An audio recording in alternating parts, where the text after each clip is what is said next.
You're problem enough in all conscience. What's to be done with you, I don't know. Matthew is a most ridiculous man." "I think he's lovely," said Anne reproachfully. "He is so very sympathetic. He didn't mind how much I talked. He seemed to like it. I felt that he was a kindred spirit as soon as ever I saw him." "You're both queer enough, if that's what you mean by kindred spirits," said Marilla with a sniff. "Yes, you may wash the dishes. Take plenty of hot water, and be sure you dry them well. I've got enough to attend to this morning, for I'll have to drive over to White Sands in the afternoon and see Mrs. Spencer. You'll come with me, and we'll settle what's to be done with you. After you finish the dishes, go upstairs and make your bed." Anne washed the dishes deftly enough, as Marilla, who kept a sharp eye on the process, discerned. Later on she made her bed less successfully, for she had never learned the art of wrestling with a feather tick. But it was done somehow and smoothed down, and then Marilla, to get rid of her, told her she might go out of doors and amuse herself until dinner time. Anne flew to the door, face alight, eyes glowing. On the very threshold she stopped short, wheeled about, came back and sat down by the table, light and glow as effectually blotted out as if someone had clapped an extinguisher on her. "What's the matter now?" demanded Marilla. "I don't dare go out," said Anne, in the tone of a martyr relinquishing all earthly joys. "If I can't stay here, there is no use in my loving Green Gables. And if I go out there and get acquainted with all those trees and flowers and the orchard and the brook, I'll not be able to help loving it. It's hard enough now, so I won't make it any harder. I want to go out so much. Everything seems to be calling to me. Anne, Anne, come out to us. Anne, we want a playmate. But it's better not. There is no use in loving things if you have to be torn from them, is there? And it's so hard to keep from loving things, isn't it? That was why I was so glad when I thought I was going to live here. I thought I'd have so many things to love and nothing to hinder me. But that brief dream is over. I am resigned to my fate now, so I don't think I'll go out for fear I'll get unresigned again. What is the name of that geranium on the windowsill, please?" "That's the apple-scented geranium." "Oh, I don't mean that sort of a name. I mean just a name. You gave it yourself. Didn't you give it a name? May I give it one, then? May I call it— let me see. Bonnie would do. May I call it Bonnie while I'm here? Oh, do let me." "Goodness, I don't care. But where on earth is the sense of naming a geranium?" "Oh, I like things to have handles even if they are only geraniums. It makes them seem more like people. How do you know but that it hurts a geranium's feelings just to be called a geranium and nothing else? You wouldn't like to be called nothing but a woman all the time. Yes, I shall call it Bonnie. I named that cherry tree outside my bedroom window this morning. I called it Snow Queen because it was so white. Of course it won't always be in blossom, but one can imagine that it is, can't one?" "I never in all my life saw or heard anything to equal her," muttered Marilla, beating a retreat down to the cellar after potatoes. "She is kind of interesting, as Matthew says. I can feel already that I'm wondering what on earth she'll say next. She'll be casting a spell over me, too. She's cast it over Matthew. That look he gave me when he went out said everything he said or hinted last night over again. I wish he was like other men and would talk things out. A body could answer back then and argue him into reason. But what's to be done with a man who just looks?" Anne had relapsed into reverie, with her chin in her hands and her eyes on the sky, when Marilla returned from her cellar pilgrimage. There Marilla left her until the early dinner was on the table. "I suppose I can have the mare and buggy this afternoon, Matthew?" said Marilla. Matthew nodded and looked wistfully at Anne. Marilla intercepted the look and said grimly, "I'm going to drive over to White Sands and settle this thing. I'll take Anne with me, and Mrs. Spencer will probably make arrangements to send her back to Nova Scotia at once. I'll set your tea out for you and be home in time to milk the cows." Still Matthew said nothing, and Marilla had a sense of having wasted words and breath. There is nothing more aggravating than a man who won't talk back, unless it is a woman who won't. Matthew hitched the sorrel into the buggy in due time, and Marilla and Anne set off. Matthew opened the yard gate for them, and as they drove slowly through, he said, to nobody in particular as it seemed, "Little Jerry Biot from the creek was here this morning, and I told him I guessed I'd hire him for the summer." Marilla made no reply, but she hit the unlucky sorrel such a vicious clip with the whip that the fat mare, unused to such treatment, whizzed indignantly down the lane at an alarming pace. Marilla looked back once as the buggy bounced along, and saw that aggravating Matthew leaning over the gate, looking wistfully after them. "Do you know," said Anne confidentially, "I've made up my mind to enjoy this drive. It's been my experience that you can nearly always enjoy things if you make up your mind firmly that you will. Of course, you must make it up firmly. I am not going to think about going back to the asylum while we're having our drive. I'm just going to think about the drive. Oh, look, there's one little early wild rose out. Isn't it lovely? Don't you think it must be glad to be a rose? Wouldn't it be nice if roses could talk? I'm sure they could tell us such lovely things. And isn't pink the most bewitching color in the world? I love it, but I can't wear it. Red-headed people can't wear pink, not even in imagination. Did you ever know of anybody whose hair was red when she was young, but got to be another color when she grew up?" "No, I don't know as ever I did," said Marilla mercilessly. "and I shouldn't think it likely to happen in your case either." Anne sighed. "Well, that is another hope gone. My life is a perfect graveyard of buried hopes. That's a sentence I read in a book once, and I say it over to comfort myself whenever I'm disappointed in anything," "I don't see where the comforting comes in myself," said Marilla. "Why, because it sounds so nice and romantic, just as if I were a heroine in a book, you know. I am so fond of romantic things, and a graveyard full of buried hopes is about as romantic a thing as one can imagine, isn't it? I'm rather glad I have one. Are we going across the Lake of Shining Waters today?" "We're not going over Barry's Pond, if that's what you mean by your Lake of Shining Waters. We're going by the shore road." "Shore road sounds nice," said Anne dreamily. "Is it as nice as it sounds? Just when you said shore road, I saw it in a picture in my mind as quick as that. And White Sands is a pretty name, too, but I don't like it as well as Avonlea. Avonlea is a lovely name. It just sounds like music. How far is it to White Sands?" "It's 5 miles, and as you're evidently bent on talking, you might as well talk to some purpose by telling me what you know about yourself." "Oh, what I know about myself isn't really worth telling," said Anne eagerly. "If you'll only let me tell you what I imagine about myself, you'll think it ever so much more interesting." "No, I don't want any of your imaginings. Just you stick to bald facts. Begin at the beginning. Where were you born and how old are you?" "I was 11 last March," said Anne, resigning herself to bald facts with a little sigh. "And I was born in Bolingbroke, Nova Scotia. My father's name was Walter Shirley, and he was a teacher in the Bolingbroke High School. My mother's name was Bertha Shirley. Aren't Walter and Bertha lovely names? I'm so glad my parents had nice names. It would be a real disgrace to have a father named, well, say Jedediah, wouldn't it?" "I guess it doesn't matter what a person's name is, as long as he behaves himself," said Marilla, feeling herself called upon to inculcate a good and useful moral. "Well, I don't know." Anne looked thoughtful. "I read in a book once that a rose by any other name would smell as sweet, but I've never been able to believe it. I don't believe a rose would be as nice if it was called a thistle or a skunk cabbage. I suppose my father could have been a good man even if he had been called Jedediah, but I'm sure it would have been a cross. Well, my mother was a teacher in the high school too, but when she married father, she gave up teaching, of course. A husband was enough responsibility. Mrs. Thomas said that they were a pair of babies and as poor as church mice. They went to live in a weeny-teeny little yellow house in Bolingbroke. I've never seen that house, but I've imagined it thousands of times.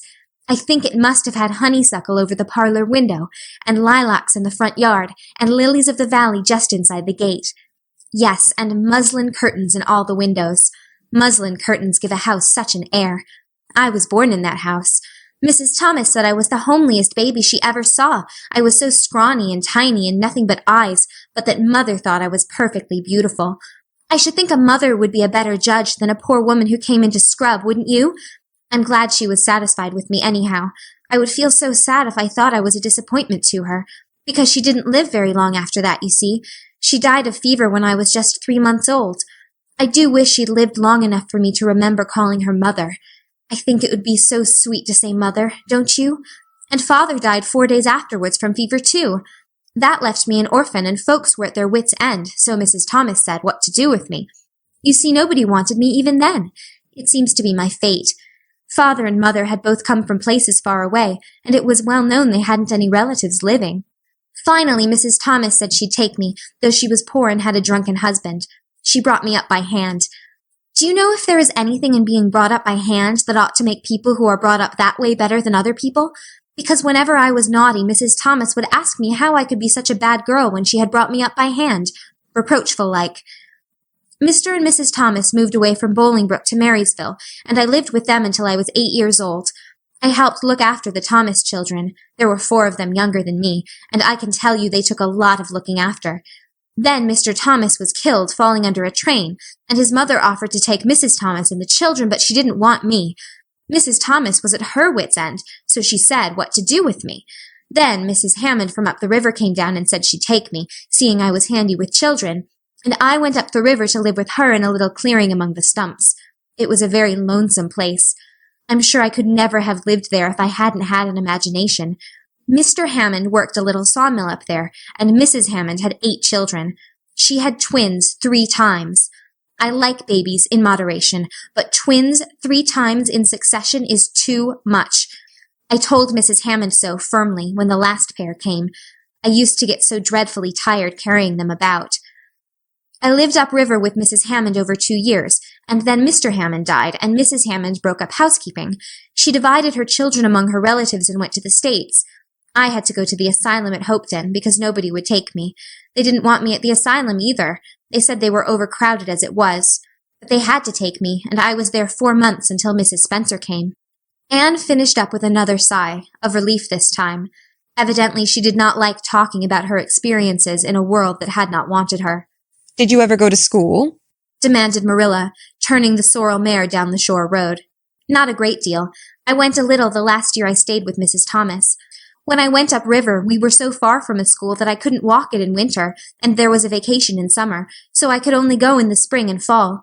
But of course I went while I was at the asylum. I can read pretty well, and I know ever so many pieces of poetry off by heart. The Battle of Hohenlinden, and Edinburgh after Flodden, and Bingen of the Rhine, and most of The Lady of the Lake, and most of The Seasons by James Thomson. Don't you just love poetry that gives you a crinkly feeling up and down your back? There is a piece in the 5th Reader, The Downfall of Poland, that is just full of thrills. Of course, I wasn't in the 5th Reader. I was only in the 4th, but the big girls used to lend me theirs to read. Were those women, Mrs. Thomas and Mrs. Hammond, good to you? Asked Marilla, looking at Anne out of the corner of her eye. Oh, faltered Anne. Her sensitive face suddenly flushed scarlet, and embarrassment sat on her brow. Oh, they meant to be. I know they meant to be just as good and kind as possible. And when people mean to be good to you, you don't mind very much when they're not quite. Always. They had a good deal to worry them, you know. It's very trying to have a drunken husband, you see, and it must be very trying to have twins 3 times in succession, don't you think? But I feel sure they meant to be good to me. Marilla asked no more questions. Anne gave herself up to a silent rapture over the shore road, and Marilla guided the sorrel abstractedly while she pondered deeply. Pity was suddenly stirring in her heart for the child. What a starved, unloved life she had had, a life of drudgery and poverty and neglect, for Marilla was shrewd enough to read between the lines of Anne's history and divine the truth. No wonder she had been so delighted at the prospect of a real home. It was a pity she had to be sent back. What if she, Marilla, should indulge Matthew's unaccountable whim and let her stay? He was set on it, and the child seemed a nice, teachable little thing. She's got too much to say, thought Marilla. But she might be trained out of that. And there's nothing rude or slangy in what she does say. She's ladylike. It's likely her people were nice folks. The shore road was woodsy and wild and lonesome. On the right hand, scrub firs, their spirits quite unbroken by long years of tussle with the Gulf winds, grew thickly. On the left were the steep red sandstone cliffs, so near the track in places that a mare of less steadiness than the sorrel might have tried the nerves of the people behind her. Down at the base of the cliffs were heaps of surf-worn rocks, or little sandy coves inlaid with pebbles as with ocean jewels. Beyond lay the sea, shimmering and blue, and over it soared the gulls, their pinions flashing silvery in the sunlight. "Isn't the sea wonderful?" said Anne, rousing from a long, wide-eyed silence. "Once, when I lived in Marysville, Mr. Thomas hired an express wagon and took us all to spend the day at the shore 10 miles away. I enjoyed every moment of that day, even if I had to look after the children all the time. I lived it over in happy dreams for years. But this shore is nicer than the Marysville shore. Aren't those gulls splendid? Wouldn't you like to be a gull? I think I would. That is, if I couldn't be a human girl. Don't you think it would be nice to wake up at sunrise and swoop down over the water and away out over that lovely blue all day, and then at night to fly back to one's nest? Oh, I can just imagine myself doing it. What big house is that just ahead, please? That's the White Sands Hotel. Mr. Kirk runs it, but the season hasn't begun yet. There are heaps of Americans come there for the summer. They think this shore is just about right. I was afraid it might be Mrs. Spencer's place, said Anne mournfully. I don't want to get there. Somehow, it will seem like the end of everything. Get there they did, however, in due season. Mrs. Spencer lived in a big yellow house at White Sands Cove, and she came to the door with surprise and welcome mingled on her benevolent face. "Dear, dear," she exclaimed. "you're the last folks I was looking for today, but I'm real glad to see you. You'll put your horse in. And how are you, Anne?" I'm as well as can be expected, thank you, said Anne smilelessly. A blight seemed to have descended on her. I suppose we'll stay a little while to rest the mare, said Marilla. But I promised Matthew I'd be home early.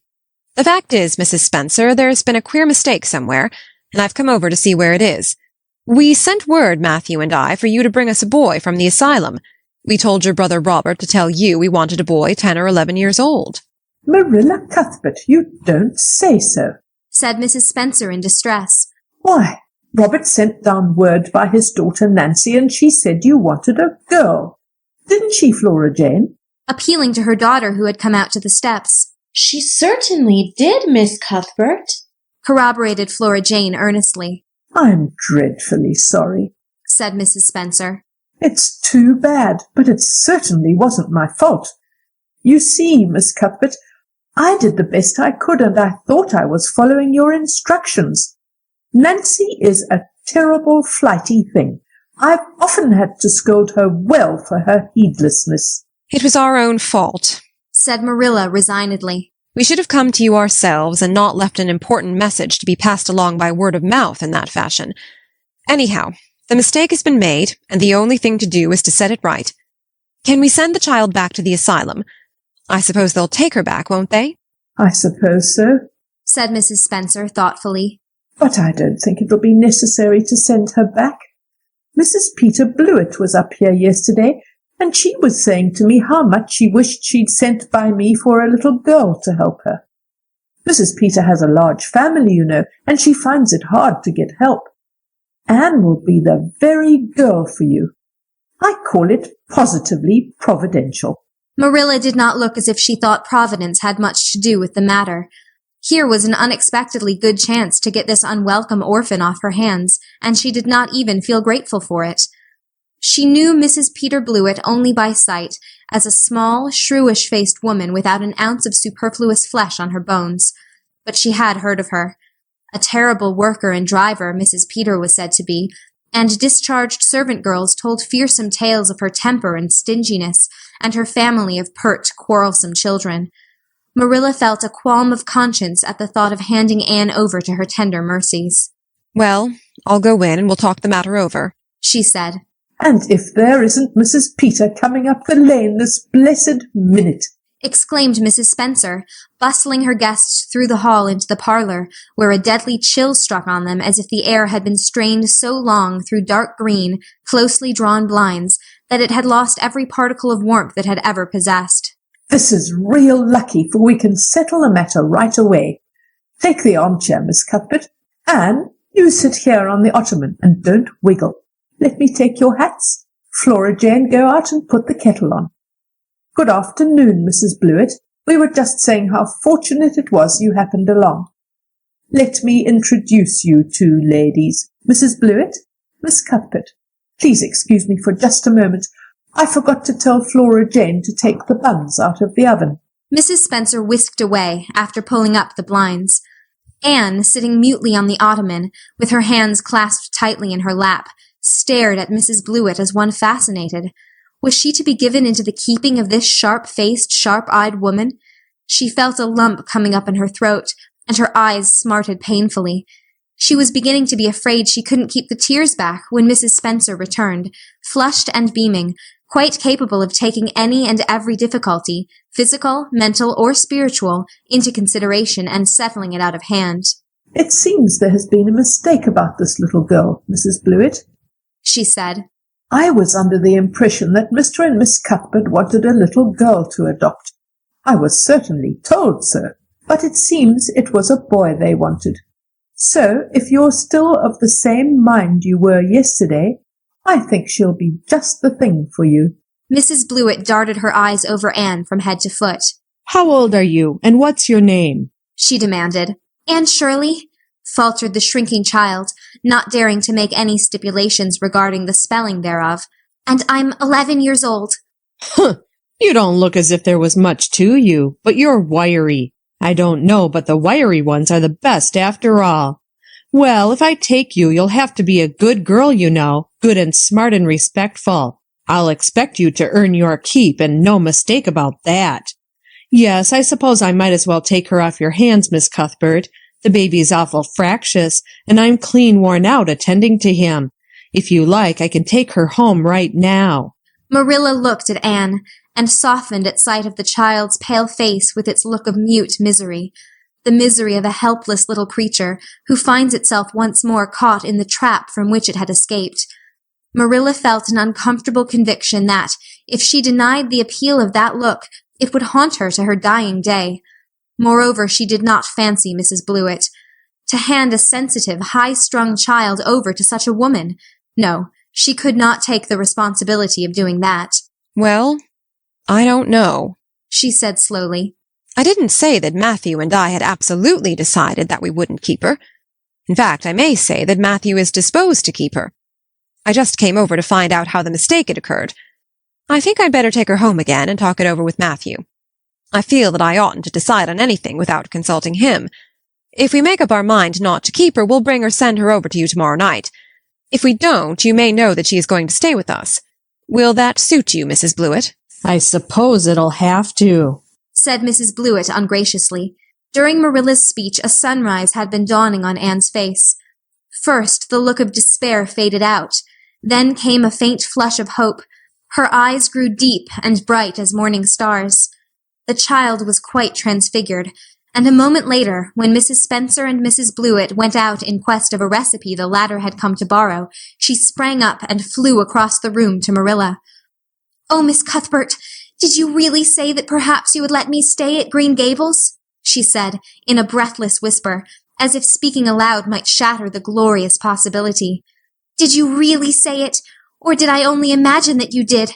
"I think you'd better learn to control that imagination of yours, Anne, if you can't distinguish between what is real and what isn't," said Marilla crossly.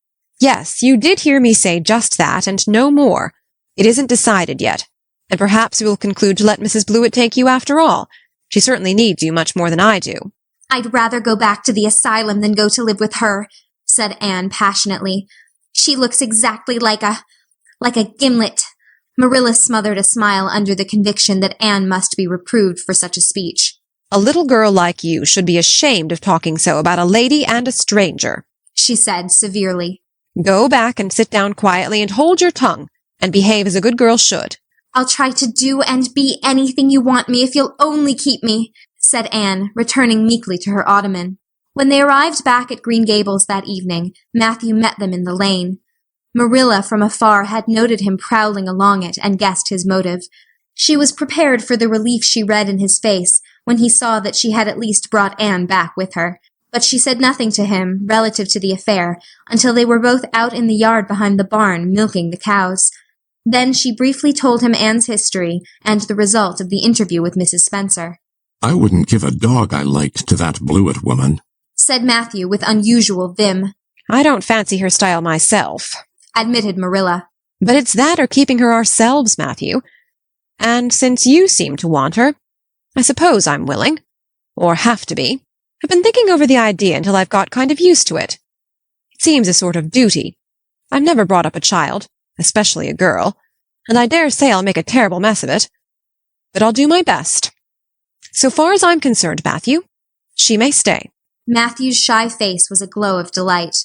Well, now, I reckoned you'd come to see it in that light, Marilla, he said. She's such an interesting little thing. It'd be more to the point if you could say she was a useful little thing, retorted Marilla. But I'll make it my business to see she's trained to be that. And mind, Matthew, you're not to go interfering with my methods. Perhaps an old maid doesn't know much about bringing up a child, but I guess she knows more than an old bachelor. So you just leave me to manage her.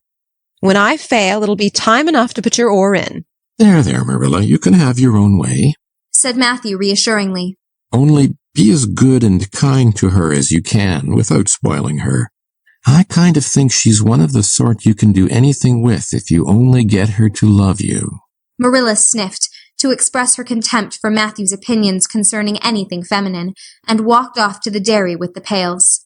I won't tell her tonight that she can stay, she reflected, as she strained the milk into the creamers. She'd be so excited that she wouldn't sleep a wink. Marilla Cuthbert, you're fairly in for it. Did you ever suppose you'd see the day when you'd be adopting an orphan girl? It's surprising enough, but not so surprising as that Matthew should be at the bottom of it. Him that always seemed to have such a mortal dread of little girls. Anyhow, we've decided on the experiment, and goodness only knows what will come of it. When Marilla took Anne up to bed that night, she said stiffly, Now, Anne, I noticed last night that you threw your clothes all about the floor when you took them off. That is a very untidy habit, and I can't allow it at all. As soon as you take off any article of clothing, fold it neatly and place it on the chair. I haven't any use at all for little girls who aren't neat. I was so harrowed up in my mind last night that I didn't think about my clothes at all, said Anne. I'll fold them nicely tonight. They always made us do that at the asylum. Half the time, though, I'd forget. I'd be in such a hurry to get into bed nice and quiet and imagine things. You'll have to remember a little better if you stay here, admonished Marilla. There, that looks something like. Say your prayers now and get into bed. I never say any prayers, announced Anne. Marilla looked horrified astonishment. Why, Anne, what do you mean? Were you never taught to say your prayers? God always wants little girls to say their prayers. Don't you know who God is, Anne?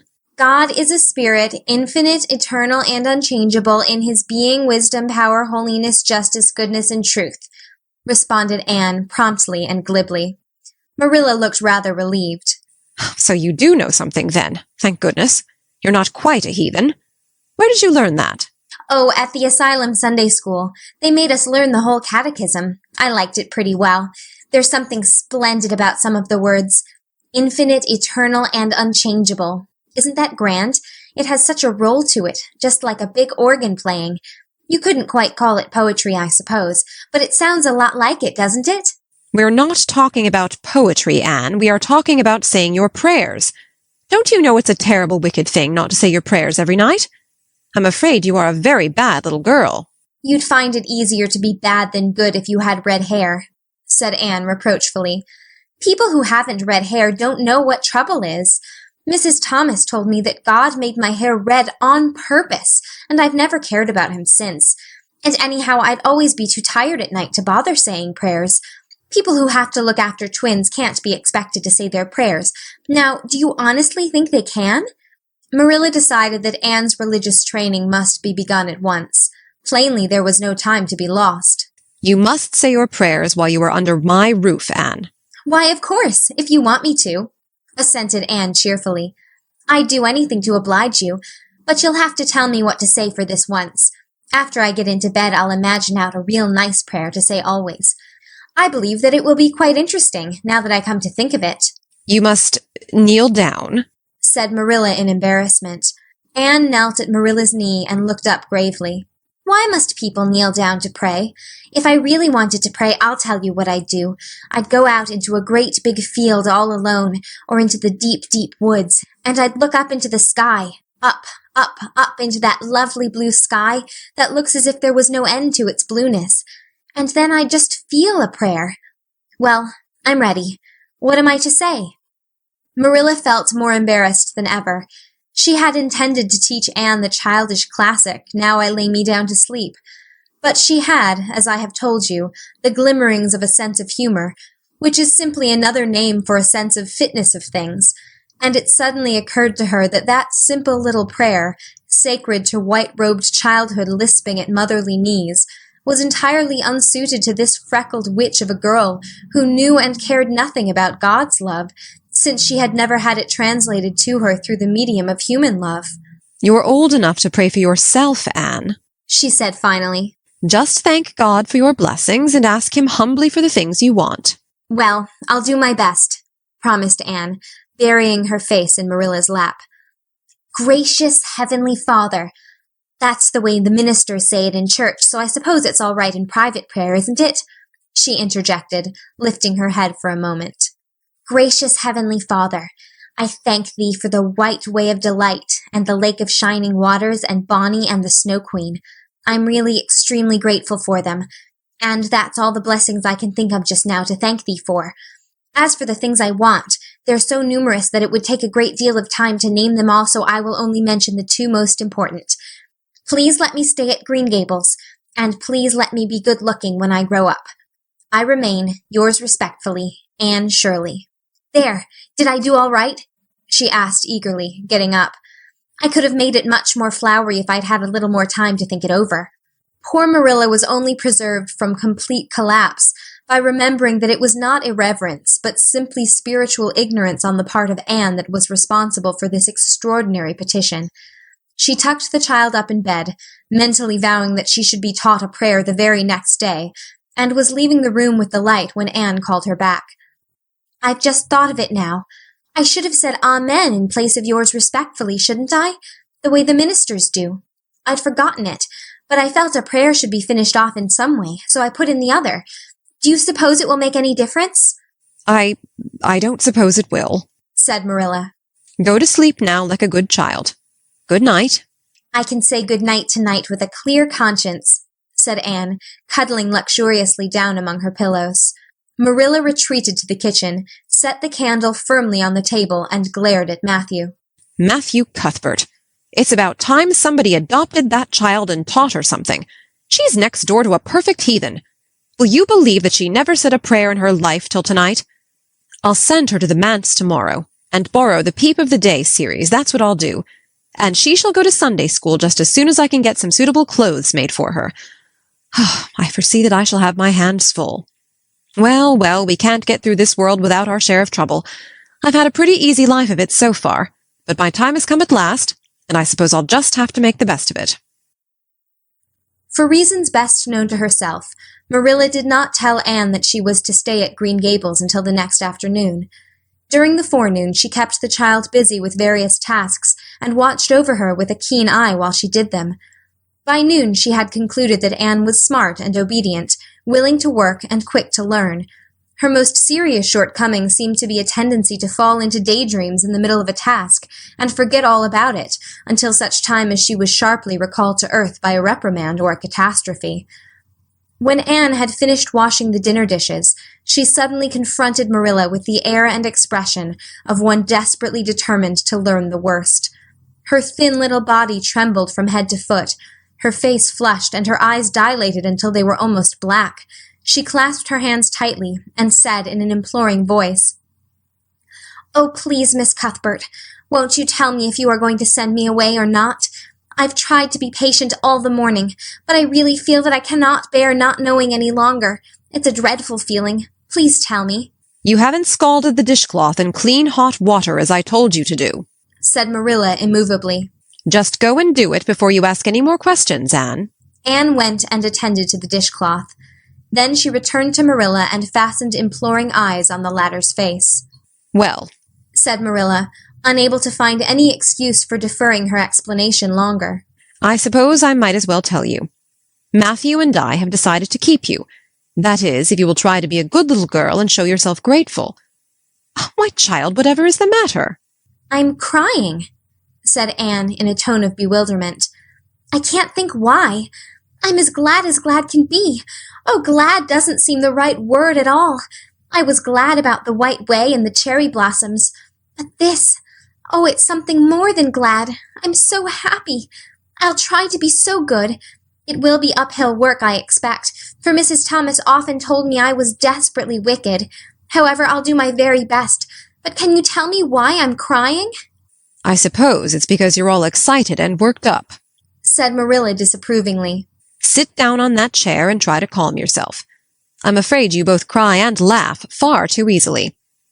Yes, you can stay here, and we will try to do right by you. You must go to school, but it's only a fortnight till vacation, so it isn't worthwhile for you to start before it opens again in September. What am I to call you? Asked Anne. Shall I always say Miss Cuthbert? Can I call you Aunt Marilla? No, you'll just call me plain Marilla. I'm not used to being called Miss Cuthbert, and it would make me nervous. It sounds awfully disrespectful to just say Marilla, protested Anne. I guess there'll be nothing disrespectful in it if you're careful to speak respectfully. Everybody, young and old, in Avonlea calls me Marilla, except the minister. He says Miss Cuthbert, when he thinks of it. I'd love to call you Aunt Marilla, said Anne wistfully. I've never had an aunt or any relation at all, not even a grandmother. It would make me feel as if I really belonged to you. Can't I call you Aunt Marilla? No, I'm not your aunt, and I don't believe in calling people names that don't belong to them. But we could imagine you were my aunt, I couldn't, said Marilla grimly. Do you never imagine things different from what they really are? Asked Anne, wide-eyed. No. Oh, Anne drew a long breath. Oh, Miss Marilla, how much you miss, I don't believe in imagining things different from what they really are, retorted Marilla. When the Lord puts us in certain circumstances, he doesn't mean for us to imagine them away. And that reminds me. Go into the sitting room, Anne. Be sure your feet are clean and don't let any flies in. And bring me out the illustrated card that's on the mantelpiece. The Lord's Prayer is on it, and you'll devote your spare time this afternoon to learning it off by heart. There's to be no more of such praying as I heard last night. I suppose I was very awkward, said Anne apologetically. But then you see I'd never had any practice. You couldn't really expect a person to pray very well the first time she tried, could you? I thought out a splendid prayer after I went to bed, just as I promised you I would. It was nearly as long as a minister's and so poetical. But would you believe it? I couldn't remember one word when I woke up this morning, and I'm afraid I'll never be able to think out another one as good. Somehow things never are so good when they're thought out a second time. Have you ever noticed that? Here is something for you to notice, Anne. When I tell you to do a thing, I want you to obey me at once and not stand stock still and discourse about it.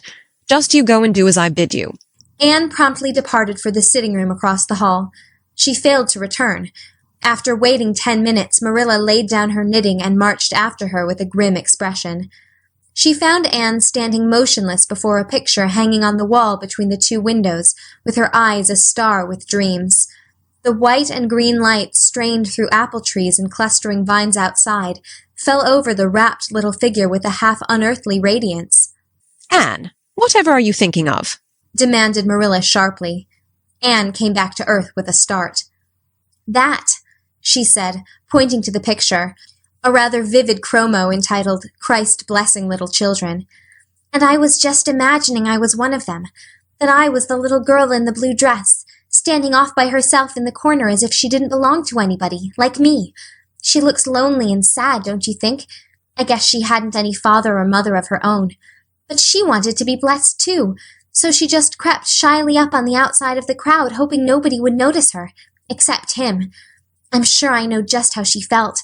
Her heart must have beat and her hands must have got cold, like mine did when I asked you if I could stay. She was afraid he mightn't notice her. But it's likely he did, don't you think? I've been trying to imagine it all out. Her edging a little nearer all the time until she was quite close to him, and then he would look at her and put his hands on her hair, and oh, such a thrill of joy as would run over her. But I wish the artist hadn't painted him so sorrowful-looking. All his pictures are like that, if you've noticed. But I don't believe he could really have looked so sad, or the children would have been afraid of him. Anne, said Marilla, wondering why she had not broken into this speech long before. you shouldn't talk that way. It's irreverent, positively irreverent. Anne's eyes marveled. Why, I felt just as reverent as could be. I'm sure I didn't mean to be irreverent. Well, I don't suppose you did, but it doesn't sound right to talk so familiarly about such things. And another thing, Anne, when I send you after something, you're to bring it at once and not fall into mooning and imagining before pictures. Remember that. Take that card and come right to the kitchen. Now sit down in the corner and learn that prayer off by heart. Anne set the card up against the jug full of apple blossoms she had brought in to decorate the dinner table. Marilla had eyed that decoration askance but had said nothing, propped her chin on her hands, and fell to studying it intently for several silent minutes. "I like this," she announced at length. "It's beautiful. I've heard it before. I heard the superintendent of the asylum Sunday school say it over once, but I didn't like it then. He had such a cracked voice and he prayed it so mournfully. I really felt sure he thought praying was a disagreeable duty. This isn't poetry, but it makes me feel just the same way poetry does. Our Father who art in heaven, hallowed be thy name. That is just like a line of music. Oh, I'm so glad you thought of making me learn this, Miss Marilla," Well, learn it and hold your tongue. said Marilla shortly. Anne tipped the vase of apple blossoms near enough to bestow a soft kiss on a pink-cupped bud, and then studied diligently for some moments longer. "Marilla," she demanded presently, "do you think that I shall ever have a bosom friend in Avonlea?" A what kind of friend? "A bosom friend. An intimate friend, you know. A really kindred spirit to whom I can confide my inmost soul. I've dreamed of meeting her all my life. I never really supposed I would, but so many of my loveliest dreams have come true all at once that perhaps this one will too. Do you think it's possible?" Diana Barry lives over at Orchard Slope, and she's about your age. She's a very nice little girl, and perhaps she will be a playmate for you when she comes home. She's visiting her aunt over at Carmody just now. You'll have to be careful how you behave yourself, though. Mrs. Barry is a very particular woman. She won't let Diana play with any little girl who isn't nice and good." Anne looked at Marilla through the apple blossoms, her eyes aglow with interest. "What is Diana like? Her hair isn't red, is it? Oh, I hope not. It's bad enough to have red hair myself, but I positively couldn't endure it in a bosom friend." Diana is a very pretty little girl. She has black eyes and hair and rosy cheeks, and she is good and smart, which is better than being pretty. Marilla was as fond of morals as the Duchess of Wonderland, and was firmly convinced that one should be tacked on to every remark made to a child who was being brought up. But Anne waved the moral inconsequently aside, and seized only on the delightful possibilities before it. "Oh, I'm so glad she's pretty. Next to being beautiful oneself, and that's impossible in my case, it would be best to have a beautiful bosom friend. When I lived with Mrs. Thomas, she had a bookcase in her sitting room with glass doors. There weren't any books in it. Mrs. Thomas kept her best china and her preserves there, when she had any preserves to keep. One of the doors was broken. Mr. Thomas smashed it one night when he was slightly intoxicated. But the other was whole, and I used to pretend that my reflection in it was another little girl who lived in it. I called her Katie Maurice, and we were very intimate. I used to talk to her by the hour, especially on Sunday, and tell her everything. Katie was the comfort and consolation of my life. We used to pretend that the bookcase was enchanted, and that if I only knew the spell I could open the door and step right into the room where Katie Maurice lived, instead of into Mrs. Thomas's shelves of preserves and china.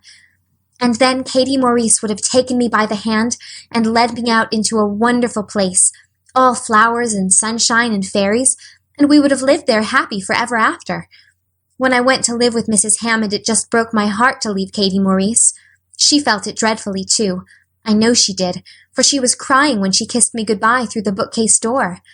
There was no bookcase at Mrs. Hammond's, but just up the river a little way from the house there was a long green little valley, and the loveliest echo lived there.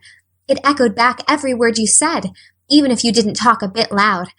So I imagined that it was a little girl called Violetta, and we were great friends, and I loved her almost as well as I loved Katie Maurice. Not quite, but almost, you know. The night before I went to the asylum, I said goodbye to Violetta, and oh, her goodbye came back to me in such sad, sad tones. I had become so attached to her that I hadn't the heart to imagine a bosom friend at the asylum, even if there had been any scope for imagination there. "I think it's just as well there wasn't," said Marilla dryly. "I don't approve of such goings-on. You seem to half believe your own imaginations. It'll be well for you to have a real live friend to put such nonsense out of your head. But don't let Mrs. Barry hear you talking about your Katie Maurices and your Violettas, or she'll think you tell stories." "Oh, I won't. I couldn't talk of them to everybody. Their memories are too sacred for that. But I thought I'd like to have you know about them. Oh, look, here's a big bee just tumbled out of an apple blossom. Just think what a lovely place to live, in an apple blossom. Fancy going to sleep in it when the wind was rocking it. If I wasn't a human girl, I think I'd like to be a bee and live among the flowers. Yesterday you wanted to be a seagull, sniffed Marilla. I think you are very fickle-minded. I told you to learn that prayer and not talk. But it seems impossible for you to stop talking if you've got anybody that will listen to you. So go up to your room and learn it. Oh, I know it pretty nearly all now. All but just the last line. Well, never mind. Do as I tell you. Go to your room and finish learning it well. And stay there until I call you down to help me get tea. Can I take the apple blossoms with me for company? Pleaded Anne. No, you don't want your room cluttered up with flowers. You should have left them on the tree in the first place. I did feel a little that way, too, said Anne. I kind of felt I shouldn't shorten their lovely lives by picking them. I wouldn't want to be picked if I were an apple blossom. But the temptation was irresistible. What do you do when you meet with an irresistible temptation? Anne, did you hear me tell you to go to your room? Anne sighed, retreated to the east gable, and sat down in a chair by the window. There, I know this prayer. I learned that last sentence coming upstairs. Now I'm going to imagine things into this room so that they'll always stay imagined. The floor is covered with a white velvet carpet with pink roses all over it, and there are pink silk curtains at the windows. The walls are hung with gold and silver brocade tapestry. The furniture is mahogany.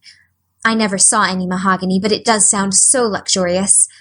This is a couch all heaped with gorgeous silken cushions, pink and blue and crimson and gold, and I am reclining gracefully on it. I can see my reflection in that splendid big mirror hanging on the wall. I am tall and regal, clad in a gown of trailing white lace, with a pearl cross on my breast and pearls in my hair. My hair is of midnight darkness, and my skin is a clear ivory pallor. My name is the Lady Cordelia Fitzgerald. No, it isn't. I can't make that seem real. She danced up to the little looking-glass and peered into it. Her pointed, freckled face and solemn gray eyes peered back at her. You're only Anne of Green Gables, she said earnestly, and I see you, just as you are looking now, whenever I try to imagine I'm the Lady Cordelia. But it's a million times nicer to be Anne of Green Gables than Anne of Nowhere in particular, isn't it? She bent forward, kissed her reflection affectionately, and betook herself to the open window. Dear Snow Queen, good afternoon. And good afternoon, dear birches down in the hollow. And good afternoon, dear grey house up on the hill. I wonder if Diana is to be my bosom friend. I hope she will, and I shall love her very much. But I must never quite forget Katie Maurice and Violetta. They would feel so hurt if I did, and I'd hate to hurt anybody's feelings, even a little bookcase girl's or a little echo girl's. I must be careful to remember them and send them a kiss every day. Anne blew a couple of airy kisses from her fingertips past the cherry blossoms, and then, with her chin in her hands, drifted luxuriously out on a sea of daydreams. Anne had been a fortnight at Green Gables before Mrs. Lynde arrived to inspect her. Mrs. Rachel, to do her justice, was not to blame for this. A severe and unseasonable attack of grippe had confined that good lady to her house ever since the occasion of her last visit to Green Gables. Mrs. Rachel was not often sick and had a well-defined contempt for people who were, but grippe, she asserted, was like no other illness on earth and could only be interpreted as one of the special visitations of Providence. As soon as her doctor allowed her to put her foot out of doors, she hurried up to Green Gables, bursting with curiosity to see Matthew and Marilla's orphan, concerning whom all sorts of stories and suppositions had gone abroad in Avonlea. Anne had made good use of every waking moment of that fortnight. Already she was acquainted with every tree and shrub about the place. She had discovered that a lane opened out below the apple orchard and ran up through a belt of woodland, and she had explored it to its furthest end in all its delicious vagaries of brook and bridge, fir coppice and wild cherry arch, corners thick with fern and branching byways of maple and mountain ash. She had made friends with the spring down in the hollow, that wonderful, deep, clear, icy-cold spring. It was set about with smooth red sandstones and rimmed in by great palm-like clumps of water fern, and beyond it was a log bridge over the brook. That bridge led Anne's dancing feet up over a wooded hill beyond, where perpetual twilight reigned under the straight, thick-growing firs and spruces. The only flowers there were myriads of delicate June bells, those shyest and sweetest of woodland blooms, and a few pale aerial starflowers, like the spirits of last year's blossoms. Gossamers glimmered like threads of silver among the trees, and the fir boughs and tassels seemed to utter friendly speech.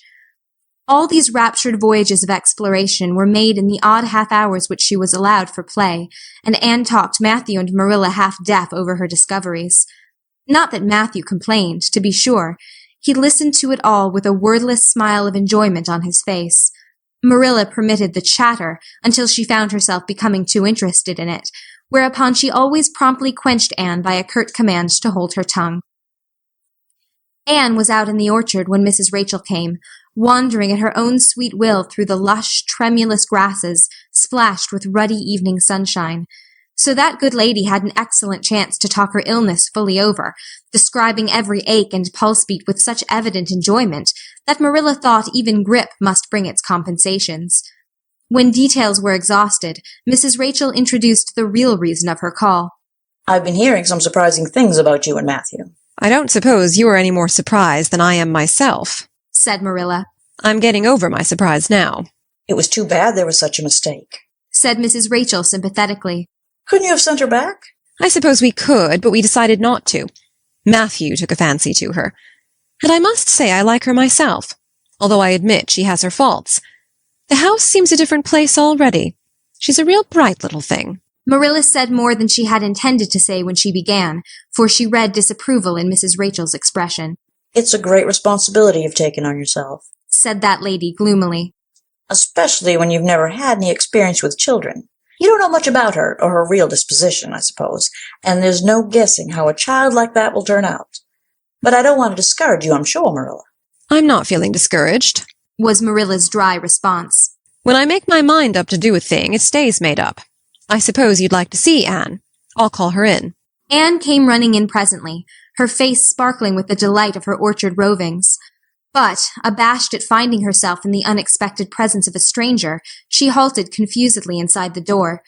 She certainly was an odd-looking little creature in the short, tight, wincey dress she had worn from the asylum, below which her thin legs seemed ungracefully long.